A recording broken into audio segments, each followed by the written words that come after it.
Hello दोस्तों, नमस्कार। स्वागत है आप सभी का एपेक्स पॉइंट में। दोस्तों, आज के सेशन में 8 से 14 अप्रैल के मोस्ट सिलेक्टेड करंट अफेयर्स के क्वेश्चंस करेंगे और जो कि आपके एग्जाम के पॉइंट ऑफ व्यू से मोस्ट इंपॉर्टेंट रहने वाले। तो चलिए शुरू करते हैं आज का सेशन। आज का हमारा पहला प्रश्न है, भारत का कौन सा राज्य चिरंजीवी स्वास्थ्य बीमा योजना के तहत हर परिवार को स्वास्थ्य बीमा देने वाला भारत का पहला राज्य बन गया है? तो इसका आंसर होगा राजस्थान राज्य। राजस्थान राज्य ने चिरंजीवी योजना शुरू की है। कौन सा राज्य? राजस्थान राज्य। और ये भारत का पहला राज्य है। तो ऑप्शन नंबर सी आपका सही होगा। इससे रिलेटेड डिटेल देख लेते हैं। तो यहाँ हर परिवार को सालाना 5 लाख रुपए तक का स्वास्थ्य बीमा मिलेगा। कितने लाख का? 5 लाख का, वो भी सालाना। और दोस्तों, अभी तक आपने अगर चैनल सब्सक्राइब नहीं किया तो प्लीज़ चैनल को सब्सक्राइब करके बेल आइकन को प्रेस कर लें ताकि आपको नए वीडियो की नोटिफिकेशन मिल सके। चलिए अगला प्रश्न करते हैं। प्रश्न है हमारा, हाल ही में किस मुद्दे के अध्ययन के लिए सर्वोच्च न्यायालय द्वारा नियुक्त समिति बनाई गई है? तो इसका आंसर होगा आपका ऑप्शन नंबर बी, यानी कृषि कानून। कृषि कानून पर सुप्रीम कोर्ट द्वारा एक समिति बनाई गई है। तो ऑप्शन नंबर बी आपका सही होगा। तो यहाँ कोरोना वायरस नहीं होगा, तो ऑप्शन नंबर बी सही होगा। इससे रिलेटेड डिटेल भी देखते हैं।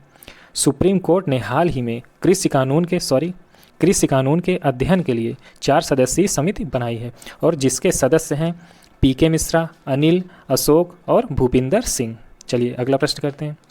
प्रश्न है हमारा, हाल ही में किसने IIM जम्मू में आनंदम द सेंटर फॉर हैप्पीनेस का उद्घाटन किया है? तो इसका आंसर होगा ऑप्शन नंबर होगा सी, यानी Ramesh Pokhriyal. Option number C आपका सही होगा। Anandam the centre for happiness का उद्घाटन रमेश पोखरियाल ने किया है। इससे रिलेटेड डिटेल देखते हैं।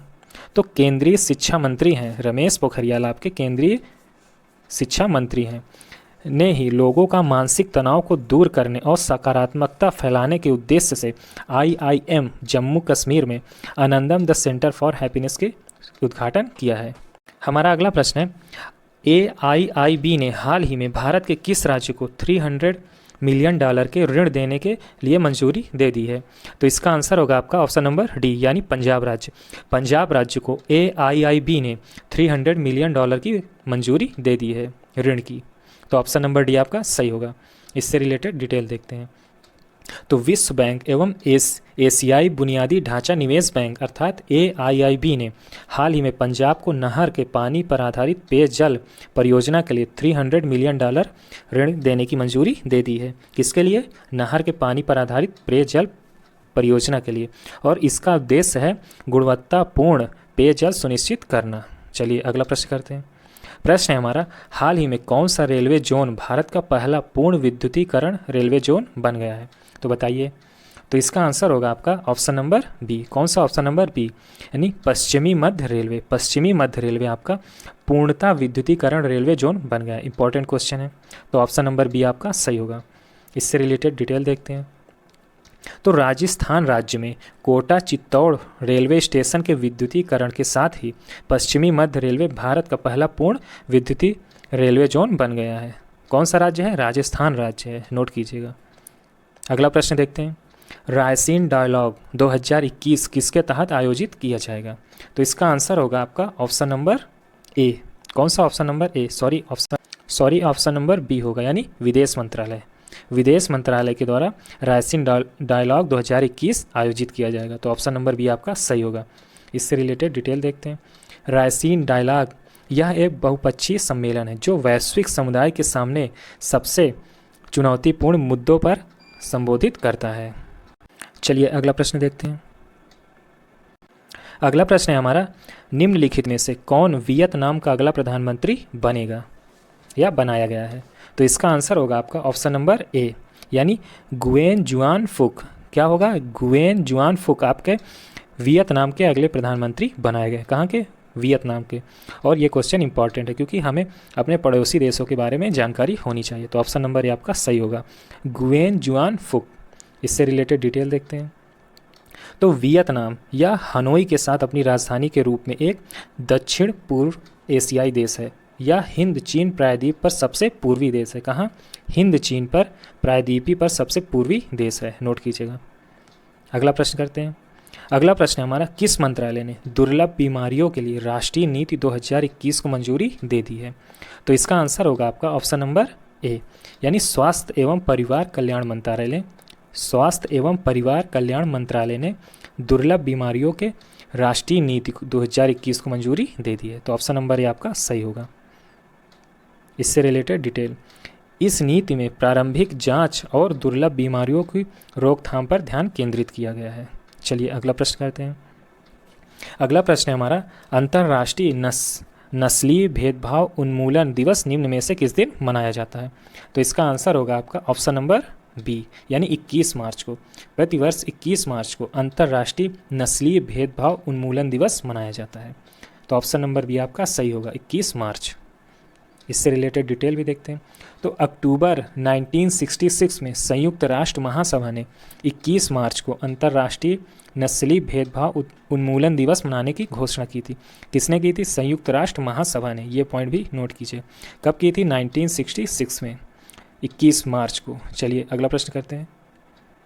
अगला प्रश्न हमारा, टोक्यो ओलंपिक 2021 से हटने वाला पहला देश निम्नलिखित में से कौन सा बन गया? इंपॉर्टेंट क्वेश्चन है। तो इसका आंसर होगा नॉर्थ कोरिया, यानी ऑप्शन नंबर सी, उत्तर कोरिया पहला देश है जो टोक्यो ओलंपिक 2021 से हटने वाला पहला देश बन गया है। और इससे रिलेटेड डिटेल देखते हैं। तो उत्तर कोरिया ने यहाँ कहा है कि कोरोना महामारी के कारण वह टोक्यो ओलंपिक में भाग नहीं लेगा और इससे भारत के स्वर्ण पदक जीतने की चांसेस बढ़ जाती है। चलिए अगला प्रश्न करते हैं। अगला प्रश्न है हमारा, निम्न में से किस राज्य सरकार ने सरकारी नौकरियों में EWS कैटेगरी के पुरुष उम्मीदवार को 5 वर्ष एवं महिला उम्मीदवार को 10 वर्ष छूट देने की घोषणा की है? इंपॉर्टेंट क्वेश्चन है। तो इसका आंसर होगा आपका ऑप्शन नंबर डी, यानी राजस्थान राज्य। राजस्थान राज्य ने EWS कैटेगरी में पुरुष उम्मीदवार के लिए 5 वर्ष और महिला उम्मीदवार के लिए 10 वर्ष तक की छूट की घोषणा की है। तो ऑप्शन नंबर डी आपका सही होगा, यानी राजस्थान राज्य। बहुत ही अच्छा क्वेश्चन था। डिटेल देख लेते हैं। तो राजस्थान सरकार ने 2021-22 के बजट में आर्थिक रूप से पिछड़े उम्मीदवार को राहत देने के लिए यह घोषणा की है। चलिए अगला प्रश्न करते हैं। प्रश्न है हमारा, निम्न में से किस संगठन ने मिसाइल सिस्टम के उत्पादन में निजी क्षेत्र की कंपनियों को भागीदार बनाने की अनुमति दी है? तो इसका आंसर होगा आपका ऑप्शन नंबर डी, यानी DRDO। हमारे देश का DRDO, इसने निजी क्षेत्र की कंपनियों को भागीदार देने की अनुमति दे दी है। तो ऑप्शन नंबर आपका ए सही होगा, यानी DRDO।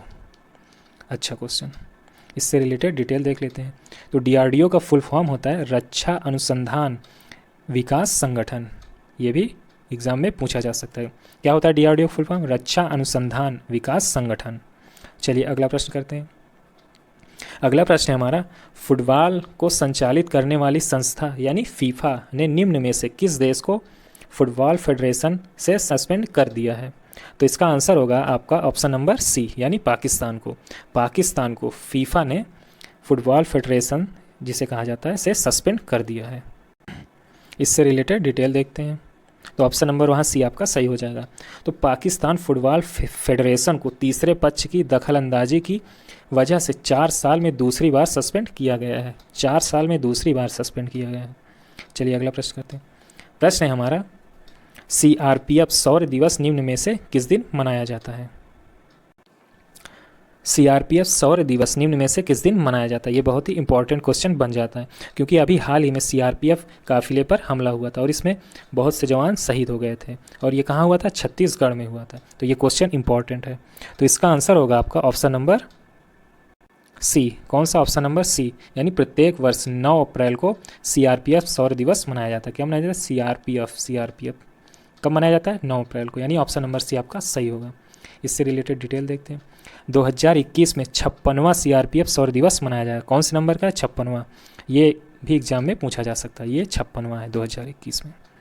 अगला प्रश्न देखते हैं।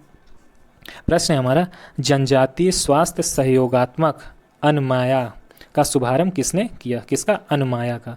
तो इसका आंसर होगा आपका ऑप्शन नंबर डी, स्वास्थ्य मंत्री डॉक्टर हर्षवर्धन। किसने शुभारंभ किया? स्वास्थ्य मंत्री डॉक्टर हर्षवर्धन, यानी ऑप्शन नंबर डी आपका सही होगा। स्वास्थ्य मंत्री डॉक्टर हर्षवर्धन ने क्या शुरू किया? अनमाया। बहुत ही अच्छा क्वेश्चन। तो ऑप्शन नंबर डी आपका सही होगा। और इससे रिलेटेड डिटेल देख लेते हैं। तो यह बहुहितधारक पहल अनमाया भारत के आदिवासी समुदायों के स्वास्थ्य और पोषण को बढ़ाने के लिए विभिन्न सरकारी एजेंसियों और संगठनों को प्रयास को बढ़ावा देगी। अनमाया। अगला प्रश्न देखते हैं।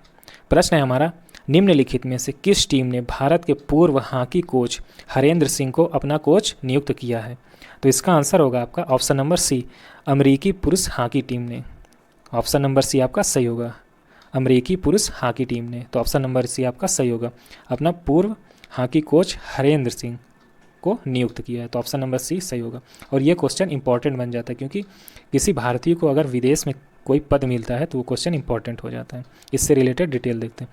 तो हरेंद्र सिंह को साल 2012 में द्रोणाचार्य अवार्ड भी मिल चुका है और वे 2017 से 2018 तक भारत की सीनियर टीम के कोच भी रह चुके हैं। इसके अलावा वह भारत की महिला टीम को प्रशिक्षण भी दे चुके हैं। तो ये बहुत ही अच्छे कोच रह चुके हैं हरेंद्र सिंह। अगला प्रश्न देखते हैं। विश्व होम्योपैथी दिवस निम्न में से किस दिन मनाया जाता है? तो इसका आंसर होगा आपका ऑप्शन नंबर बी, यानी प्रत्येक वर्ष 10 अप्रैल को विश्व होम्योपैथिक दिवस, वर्ल्ड होम्योपैथिक डे मनाया जाता है। तो ऑप्शन नंबर बी सही होगा, 10 अप्रैल। डिटेल देखते हैं। तो होम्योपैथी के जनक माने जाने वाले जर्मन मूल के ईसाई फ्रेडरिक सैमुअल हैनीमैन का जन्म 10 अप्रैल को हुआ था और इसी कारण प्रत्येक वर्ष 10 अप्रैल को विश्व होम्योपैथिक दिवस मनाया जाता है इनके जन्मदिन के अवसर पर। और क्या नाम है? Frederick Samuel Hahnemann. ये भी पूछा जा सकता है एग्जाम में। चलिए अगला प्रश्न करते हैं। प्रश्न है हमारा, जकार्ता एशियाई खेलों में 100 और 200 मीटर में रजत पदक जीतने वाली भारत की महिला धावक द्युति चंद्र को किस राज्य सरकार द्वारा राज्य के वीरानी पुरस्कार से सम्मानित किया जाएगा? कौन सा पुरस्कार? वीरानी पुरस्कार। बहुत ही इंपॉर्टेंट क्वेश्चन है। तो इसका आंसर होगा आपका ऑप्शन नंबर सी, यानी छत्तीसगढ़ राज्य। ऑप्शन नंबर सी आपका सही होगा, यानी छत्तीसगढ़ राज्य द्वारा द्युति चंद्र को वीरानी पुरस्कार से सम्मानित किया जाएगा। तो ऑप्शन नंबर सी आपका सही होगा। इससे रिलेटेड डिटेल नहीं है। चलिए अगला प्रश्न करते हैं। प्रश्न है हमारा, निम्न में से किस भारतीय अभिनेता को पर्यावरण संरक्षण के लिए गोल्डन ग्लोब ऑनर्स फाउंडेशन से सम्मानित करने की घोषणा की गई है? तो इसका आंसर होगा आपका ऑप्शन नंबर डी। जिन्होंने डी बताया वेरी गुड, यानी अक्षय कुमार। अक्षय कुमार को गोल्डन ग्लोब ऑनर्स फाउंडेशन से सम्मानित किया जाएगा। और किसके लिए? पर्यावरण संरक्षण के लिए। तो ऑप्शन नंबर डी आपका सही होगा। यहाँ सोनू सूद मत कर दीजिएगा, ऑप्शन नंबर डी होगा। हालांकि उन्होंने कोरोना में बहुत मदद की है, लेकिन यहाँ पर्यावरण संरक्षण से पूछा गया है। अगला प्रश्न करते हैं। प्रश्न है हमारा, मानव अंतरिक्ष उड़ान का अंतर्राष्ट्रीय दिवस निम्न में से किस दिन मनाया जाता है? तो बताइए। तो इसका आंसर होगा आपका ऑप्शन नंबर बी, प्रत्येक वर्ष international day of human space flight मनाया जाता है। कब? प्रत्येक वर्ष 12 अप्रैल को मनाया जाता है। तो ऑप्शन नंबर बी आपका सही होगा। इस प्रश्न से रिलेटेड डिटेल देखते हैं।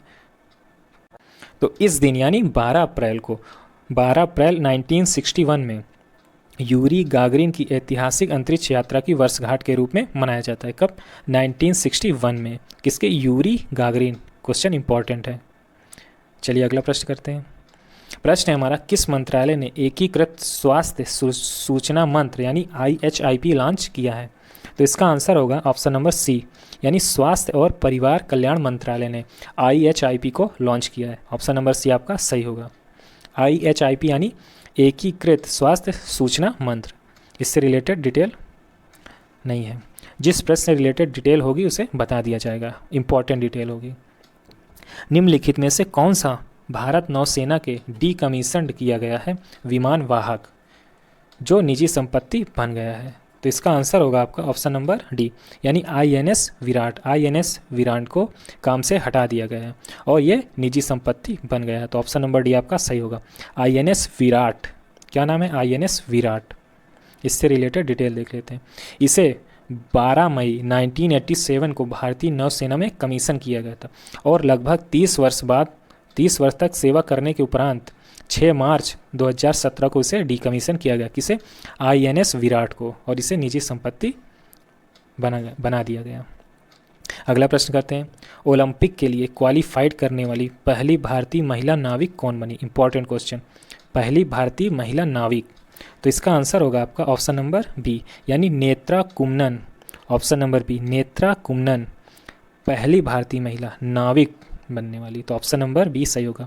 और किसने क्वालिफाई किया? ओलंपिक के लिए क्वालिफाई किया है नेत्रा कुमनन। बहुत ही इंपॉर्टेंट क्वेश्चन है दोस्तों। वीडियो को लाइक ज़रूर कर दीजिएगा। इससे रिलेटेड डिटेल देखते हैं। तो ये चेन्नई की हैं और 23 वर्षीय नेत्र कुमनन ने ओमान में खेली जा रही एशियाई क्वालीफायर की लेज़र रेडियल स्पर्धा में टॉप पोजीशन हासिल कर ओलंपिक के लिए क्वालिफाई किया है। चलिए अगला प्रश्न करते हैं। प्रश्न है हमारा, देश के अगले मुख्य चुनाव आयुक्त निम्नलिखित में से किसे नियुक्त किया गया है? तो इसका आंसर होगा आपका ऑप्शन नंबर ए, यानी सुशील चंद्रा को। सुशील चंद्रा देश के अगले मुख्य चुनाव आयुक्त होंगे। सुशील चंद्रा, ऑप्शन नंबर ए आपका सही होगा। चलिए अगला प्रश्न करते हैं, इससे रिलेटेड डिटेल भी देख लेते हैं। तो सुशील चंद्रा ने 13 अप्रैल 2021 को देश के मुख्य निर्वाचन आयुक्त के रूप में अपना पद ग्रहण किया है। और इससे पहले कौन थे? तो सुनील अरोड़ा थे। इससे पहले सुनील अरोड़ा थे देश के मुख्य चुनाव आयुक्त, नोट कीजिएगा। और अब कौन है? अब सुशील चंद्रा है, सुशील चंद्रा। अगला प्रश्न करते हैं। प्रश्न है हमारा, यूएई की पहली महिला अंतरिक्ष यात्री के रूप में निम्नलिखित में से किसे नामित किया गया है? तो इसका आंसर होगा आपका ऑप्शन नंबर ए, यानी नोरा अल मातरोसी। नोरा अल मातरोसी को यूएई की पहली महिला अंतरिक्ष के रूप में नामित किया गया है। बहुत ही इंपॉर्टेंट क्वेश्चन, इंपॉर्टेंट, ये सारे क्वेश्चन बहुत ही इंपॉर्टेंट, क्योंकि ये पूरे 7 दिन के बिल्कुल सिलेक्टेड क्वेश्चन किए गए हैं और ये आपके एग्ज़ाम के पॉइंट ऑफ व्यू से बहुत ही इंपॉर्टेंट रहने वाले हैं। इससे अगला प्रश्न करते हैं। हाल ही में किस केंद्र शासित प्रदेश को क्षय रोग मुक्त घोषित किया गया है? तो इसका आंसर होगा आपका ऑप्शन नंबर डी, यानी लक्षद्वीप। लक्षद्वीप एक केंद्र शासित प्रदेश ऐसा है जिसे क्षय रोग से मुक्त किया गया है, यानी ऑप्शन नंबर डी आपका सही होगा, डी, लक्षद्वीप। अगला प्रश्न करते हैं। अगला प्रश्न हमारा, national council of applied economic research यानी NCAER की पहली महिला महानिदेशक निम्नलिखित में से किसे बनाया गया है? तो इसका आंसर होगा आपका ऑप्शन नंबर ए, यानी पूनम गुप्ता। पूनम गुप्ता को national council of applied economic research का महानिदेशक बनाया गया है। किसे? पूनम गुप्ता को। तो ऑप्शन नंबर ए आपका सही होगा, ए, पूनम गुप्ता। इससे रिलेटेड डिटेल देखते हैं। तो पूनम गुप्ता वाशिंगटन डीसी में विश्व बैंक में प्रमुख अर्थशास्त्री हैं। पूनम गुप्ता आपकी वाशिंगटन डीसी में विश्व बैंक की प्रमुख अर्थशास्त्री, और विश्व बैंक आपका कहाँ है? अमेरिका में है, और उसका मुख्यालय वाशिंगटन डीसी में है। विश्व बैंक का मुख्यालय आपका वाशिंगटन डीसी में है और IMF का भी मुख्यालय वाशिंगटन डीसी में है। अगला प्रश्न करते हैं। भारत ने किस देश को 100 करोड़ रुपए का गश्ती पोत पीएम जोरोस्टर उपहार में दिया है? तो इसका आंसर होगा आपका ऑप्शन नंबर डी, यानी सेशल्स। सेशल्स देश को भारत ने 100 करोड़ का गश्ती पोत PS जोरेस्टर उपहार में दिया, उपहार स्वरूप दिया है। तो ऑप्शन नंबर डी आपका सही होगा, सेशल्स को। इससे रिलेटेड डिटेल भी देखते हैं। तो भारत द्वारा उपहार में दिए गए अन्य जहाज़ों में PS टोपाज जो कि 2005 में, PS कांस्टेंट 2014 में और पेट्रोल बोट हर्मीज 2016 में दिया गया है। अगला प्रश्न है हमारा, निम्न में से किस संगठन ने सरकारी प्रतिभूति अधिग्रहण कार्यक्रम अर्थात GSAP शुरू किया है? तो इसका आंसर होगा आपका ऑप्शन नंबर ए, यानी RBI। RBI ने GSAP शुरू किया है, तो ऑप्शन नंबर ए सही होगा। इससे रिलेटेड डिटेल भी देखते हैं। तो इसके तहत केंद्रीय बैंक द्वारा 1 ट्रिलियन रुपए यानी लगभग 1 लाख करोड़ रुपए मूल्य के सरकारी बॉन्ड खरीदे जाएंगे, और यह कार्यक्रम रेपो दर और 10 वर्षीय सरकारी बॉन्ड से होने वाले आय के बीच अंतर को कम करने में मदद करेगा। चलिए अगला प्रश्न करते हैं। निम्नलिखित में से कौन सा संगठन विश्व आर्थिक आउटलुक जारी करता है? तो इसका आंसर होगा आपका ऑप्शन नंबर ए, यानी IMF, अंतर्राष्ट्रीय मुद्रा कोष, इंटरनेशनल मॉनेटरी फंड। IMF जारी करता है क्या? विश्व आर्थिक आउटलुक। तो ऑप्शन नंबर ए आपका सही होगा। ये इंपॉर्टेंट क्वेश्चन है, सारे इंपॉर्टेंट क्वेश्चन है। विश्व आर्थिक आउटलुक अंतर्राष्ट्रीय मुद्रा कोष द्वारा जारी एक सर्वेक्षण है जो आमतौर पर साल में 2 बार प्रकाशित होता है। ये भी पॉइंट नोट कीजिएगा, साल में 2 बार। चलिए अगला प्रश्न करते हैं। प्रश्न है हमारा, सिडबी के नए अध्यक्ष और प्रबंध निदेशक के रूप में किसे नियुक्त किया गया? तो इसका आंसर होगा आपका ऑप्शन नंबर ए, S रमन को। किसको? S रमन को नियुक्त किया। किसका? सिडबी के नए अध्यक्ष एवं प्रबंध निदेशक नियुक्त किया। S रमन, ऑप्शन नंबर ए आपका सही होगा। इससे रिलेटेड डिटेल देखते हैं। तो S रमन को भारत सरकार द्वारा भारतीय लघु उद्योग विकास बैंक अर्थात सिडबी का नया अध्यक्ष और प्रबंधक नियुक्त किया गया और इनकी नियुक्ति कब तक रहेगी? 3 वर्षों के लिए रहेगी। सिडबी को ही बोला जाता है भारतीय लघु उद्योग विकास बैंक, ये पॉइंट नोट कीजिएगा, और ये 3 वर्षों तक रहेंगे।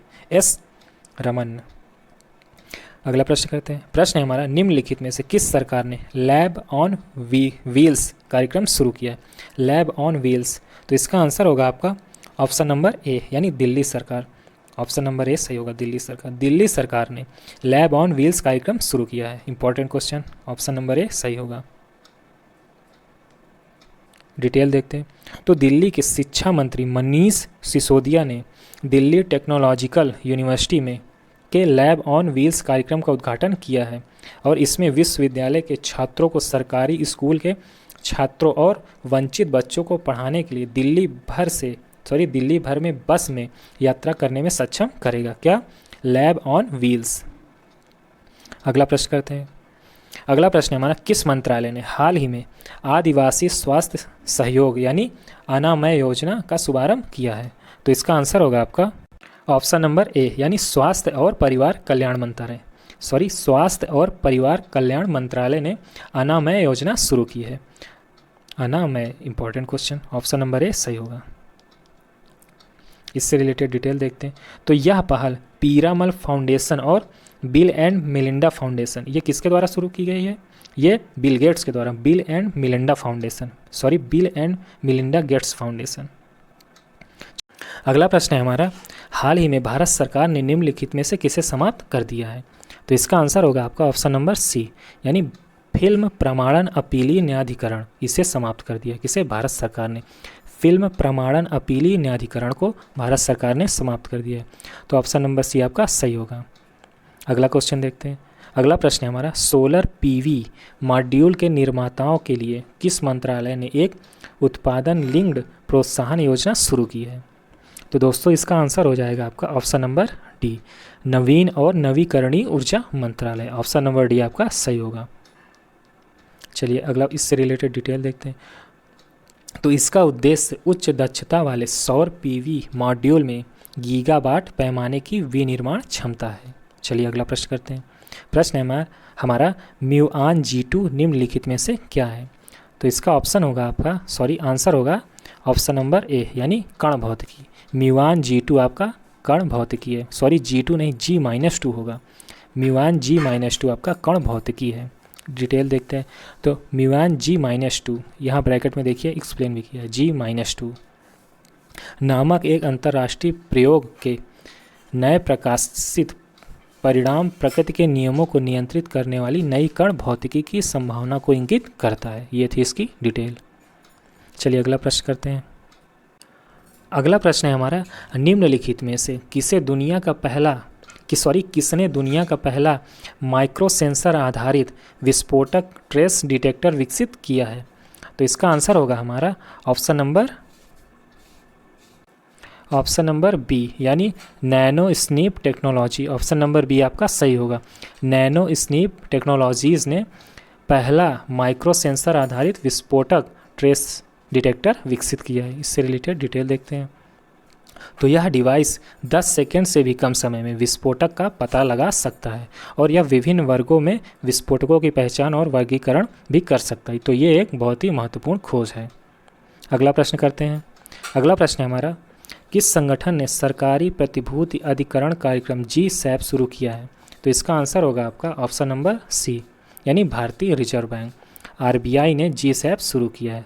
तो ऑप्शन नंबर सी आपका सही होगा, RBI।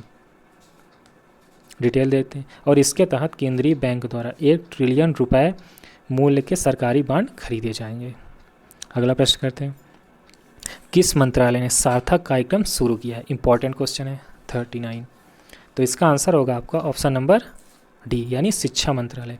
शिक्षा मंत्रालय ने सार्थक कार्यक्रम शुरू किया। तो ऑप्शन नंबर डी सही होगा। शिक्षा मंत्रालय सार्थक कार्यक्रम, तो ऑप्शन नंबर डी सही होगा। अगला प्रश्न है हमारा, दरबार मूव का अभ्यास कार्य किसके बीच किया जाता है? तो इसका आंसर होगा आपका ऑप्शन नंबर ए यानी श्रीनगर और जम्मू कश्मीर के बीच दरबार मूव का अभ्यास शुरू किया जाता है। तो ऑप्शन नंबर ए आपका सही होगा, ए दरबार मूव डिटेल देखते हैं। तो दरबार मूव एक सदी पुरानी प्रथा है जिसमें राज्य सरकार पूर्ववर्ती राज्य श्रीनगर और जम्मू की 2 राजधानियों में 6-6 महीने तक काम करती है। तो ये थे इसकी डिटेल। अगला प्रश्न करते हैं। प्रश्न है हमारा, हाल ही में खबरों में रहा भारत में ज्ञानवापी मस्जिद कहाँ स्थित है? तो बताइए। तो इसका आंसर होगा आपका option number B, Uttar Pradesh के वाराणसी में। उत्तर प्रदेश के वाराणसी में। तो ऑप्शन नंबर बी आपका सही होगा। ये इंपॉर्टेंट क्वेश्चन है। ज्ञानवापी मस्जिद, ये भी न्यूज़ में था।